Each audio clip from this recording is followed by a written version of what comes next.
Hey everybody, it's Kyle with another episode of Unlocking Your Inner Strength.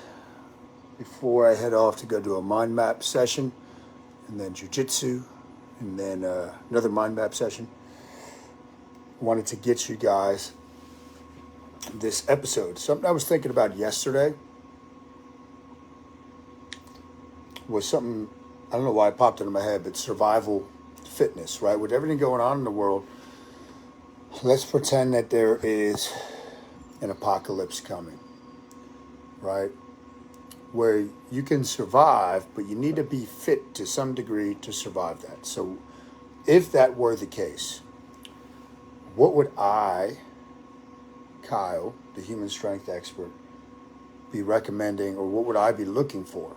And I think I thought of this when I was going for a 2-mile run on Sunday morning. So last year I was dabbling and running a little bit more. Now that it's getting nicer out, I'll start doing that a little bit again.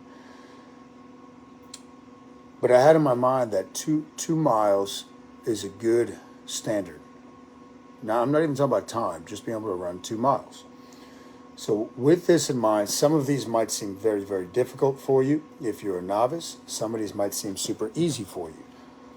And I have one at the end that I would add for those of you that are more advanced. First thing,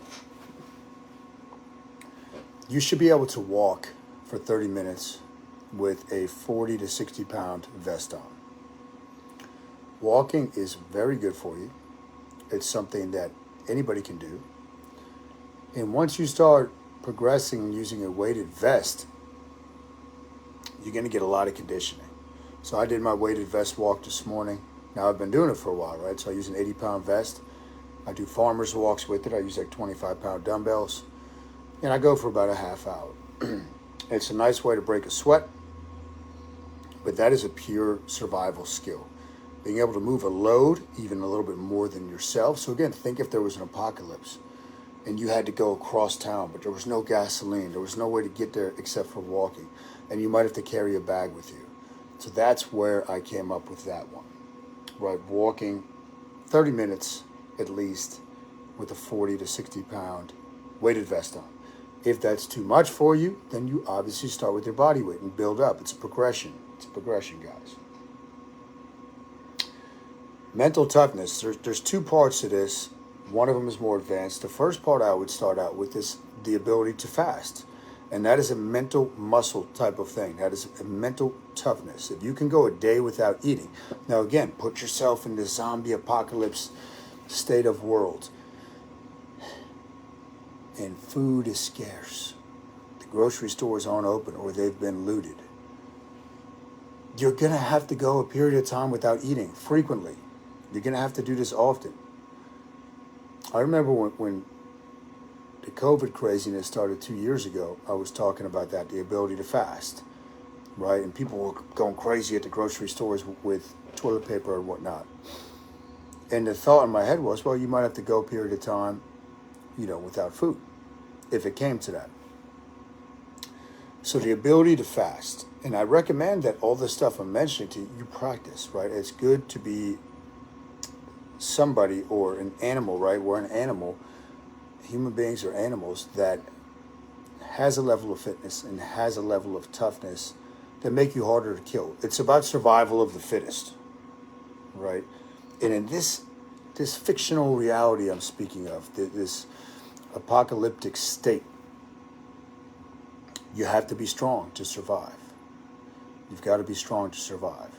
And you might as well practice for this now. So that's another one. Squatting. So some of you have been seeing I've been doing my 30-day squat challenge. Squatting is one of the keys to youth. And it's a survival thing. Now, I guarantee you, and I'm not talking about squatting with weight yet. I'm just talking about getting down into the deep squat position. I guarantee you, if you went to the grocery store and you picked out 20 random people, maybe one of them could get into the bottom of a squat position, heels flat, and hold that for 30 seconds or longer. Now, why would that be a critical skill in the apocalyptic fictional state that I'm talking about? Once you lose mobility, particularly in your lower body, your freedom level goes down. Your ability to move around goes down. If your ankles, knees, and hips don't bend the way they should, you're going to start moving much slower. You're going to have pain. We don't want that. So squatting is one of the keys to youth. So it's a key component to survival. And the other keys to youth, while I'm on it, to staying young, is laughing, walking, which I talked about, walking with the weight vest, fasting, we already talked about that, and then laughing, right? So laughing, it's not necessarily a fitness thing, but it will keep your spirits up if there was the zombie apocalypse. So the ability to squat. And as I'm going through this, guys, you should be kind of making a checklist in your mind of things you can do on here and things you can't do, and then start adding them to your list of things to start working on. Next one I have is biking. Now, I didn't put a distance on here. I took the kids for their first bike ride of the season last Wednesday. Me, Colt, and Emma, I should say. We went out. I dragged them in the cart behind me, and we probably went 4 miles or so. But again, think about with everything that's going on with gasoline, the shortage, the rising fuel costs. Now, let's say you didn't have a vehicle or you didn't have gasoline, but you had to get stuff done or you had to travel. And let's say you had to travel a large distance. Well, maybe you're not going to run or walk that if you had a bike. So are you able to ride that bicycle? And now you're going to see, okay, some of the squatting, the ankle and knee and hip mobility comes into play when you're biking.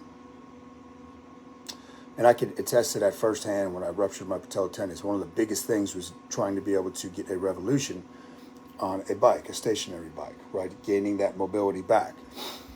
So the ability to ride a bicycle, right? Some of you probably have not ridden a bicycle in many, many years. I recommend you get a bike. First of all, it's fun. It's great to get the fresh air. And I was just asking Devin the other day if she wanted me to go get her bike tuned up or if she wanted to get a new one. Because again, I think you always want to be prepared for stuff, right? I think having a bike is a very smart thing, and the ability to ride that bike is even better. So that's one of the things I had on here. Now, another survival fitness thing. Now, remember what fitness is. Fitness is your ability to perform the task at hand. So if I'm a writer, like if I'm Stephen King, my fitness is based on, can I sit down and write 2,500 words a day, no matter what? So a lot of it has to do with your mindset and your rest. But sleep is going to be a big thing, right? Lack of sleep, or shall we say fatigue, makes cowards of us all. Test out the next time you don't get a good night's sleep or you get too little sleep and see what your state of mind is like. Everything becomes worse. Everything snowballs in your head, and your brain is hardwired for the negative. Now, if you put yourself in this survival state, right, where it's pure survival, your family, your friends for themselves, and if you're fatigued, it's going to be much harder to manage the situation. So sleep is a survival skill, right? Sleeping. If you really have trouble sleeping, you have to look at your stress level, because you're probably wired, you're probably in that sympathetic nervous system all the time. So that's why I put that in there. And then coming back, circling full circle, I should say, back to the beginning, as far as survival techniques in the mental toughness, you should pick an exercise, okay, if you've been in the gym, and perform a long set, longer than you've ever done with that exercise, and see what you're capable of, because you're going to reach this threshold. For most people, that's going to be if you get to like the 30 or 40 second mark. Your brain is going to be screaming for you to give up. Your body can go much, much longer. That's why I do the long sets when I do them on Fridays and whatnot. So you can pick a set of push-ups. We used to do something called push-up 2.5s with the football players, 2.5s. Pick your max number of push-ups. So let's say you can do 20 push-ups. Multiply that by 2.5, that's 50. You have to do a set of 50 push-ups without putting your knees on the ground. You can rest, you can hold a position, you go into plank, side plank, downward dog, but you got to do it. But that's going to expand your brain. That's going to open the envelope. And the tougher you are and the more you can withstand discomfort, the more likely you are to survive in this scenario that I'm talking about. So these are basic fitness things. You don't need a lot of equipment to do anything I just mentioned. You could go get a bike if you want, get a weight vest, but these things that I spoke about today are stuff that you could pretty much do at home, and you could start practicing in some form or another. And if these are our basic things, right, these are things that you should cement down and get the foundational things cemented first before you worry about how you look, before you worry about how strong you are. Get these survival things down. These are critical skills. And kind of on the same note before I wrap up, I always tell people, like, the way I view fitness now is, what am I going to want to be like when I'm 80? I'm going to want to be strong. I'm going to want to have a sharp mind. I'm going to want to have no pain. I'm going to want to have good endurance. All these things. So train for that stuff now, right? And that's survival, right? Survival, most people age far, far prematurely, much more than they should, because they're not doing any of these things. So if the apocalyptic state was coming, if the zombie apocalypse was coming, and who knows, maybe we're not that far off with that, with all this craziness going on out there. I mean, I think you guys know my thoughts on all this stuff. Be prepared. And that means getting yourself right mentally, physically, and spiritually. Mind, body, and spirit fitness are critical. So work on that now. Become the best human being you can become. That's what I got for you today. We have a couple of things coming up. I'll be speaking down in Point Pleasant next week on fasting, the last diet you'll ever need. It's actually the first time I've given this seminar live, so that's going to be pretty cool, down in Point Pleasant. And Thursday of this week, which is the 19th, we have How to Bulletproof Your Hips, Knees, and Ankles seminar over at Courtside Racket Club in Lebanon. So I'll be going over a lot of the things that allowed me to recover from the 2 worst knee injuries on record. And my knees are pretty much perfect now. So we'll be sharing that. Steve Parenti will be there, the physical therapist extraordinaire, sharing his insights. So if you want to come to that, just shoot me a message. You guys have a great day. Thank you, as always, for your support.